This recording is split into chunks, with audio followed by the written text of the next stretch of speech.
زيزو، عاد زيزو، راوغ زيزو محترف الوحيد الاساسي في تشكيله النادي الاهلي وعرض هداف البطوله حتى الان في دور المجموعات ب3 اهداف. فرصه الان لفريق يانج افريكانز. حذاري من التسديدات واللقاء بدأوا ايضا في عمليه الاستحواذ للكونغولي الخطير والتسديده الاولى، لكن شو قادم من نادي سيراميكا كليوباترا بالكعب جميله من جانب هادي، لكن موقف 1 على 1 يعيدها لاليو ديانج. لمسه جميله من اليو ديانج، محمد هاني على اليمين، هاني والتمريره لاليو ديانج، اليو ديانج لكن خلصها محمد هاني، راحت لزيزو وفيها خطا وركله حره لتريزيجيه لكوكا، لكن تغطيه دفاعيه من جانب ابراهيم محمد مدافع فريق يانج افريكانز، ورمي الكره الطويله في الامام على اليمين، لكن عوده من جانب شادراك بوكا ذاتي لبوبو.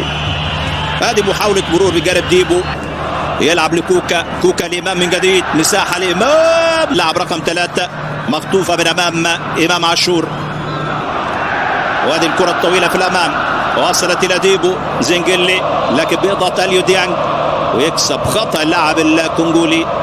لعب كره بعرض الملعب، لاعب امام فريق لديه نفس الرصيد من النقاط، تحدث يستر عن هذا، لكن تغطيه موجوده من جانب اليو ديانج، ترجع كره خطيره، تسديده مرت بعيده عن المرمى، كانت خطيره على مرمى مصطفى شوبير اوكيلو اللاعب الوغندي، والهجمه خطيره للفريق التنزاني في المباراه، بينما الاهلي حتى بالكعب جميله من جانب امام عاشور لمروان عثمان، يلعب كره في الامام وخطا لمروان عثمان، عاد واحتسب الخطا بعد ما اتاح الفوش. زيزو يلعب تمريره داخل المنطقه، مروان عثمان لجزائر في الجوله الماضيه، الجوله الثانيه. هذه كره لياسين مرع، مدرب قرأ النادي الاهلي جيدا للمدرب بيدرو سواريش شخصيه، يلعب السهله كوكا، يلعب لوفا، مصطفى شوبير.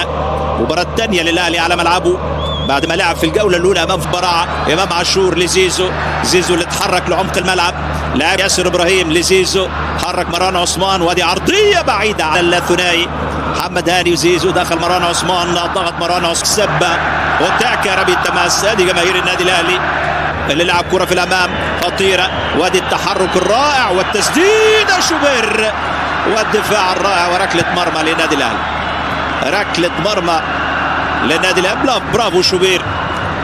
في نهايه شهر نوفمبر كانت الجوله الثانيه من مباراه زيجي، غطى عليه في اللحظه الاخيره اللاعب ديكش، يلعب لشادراك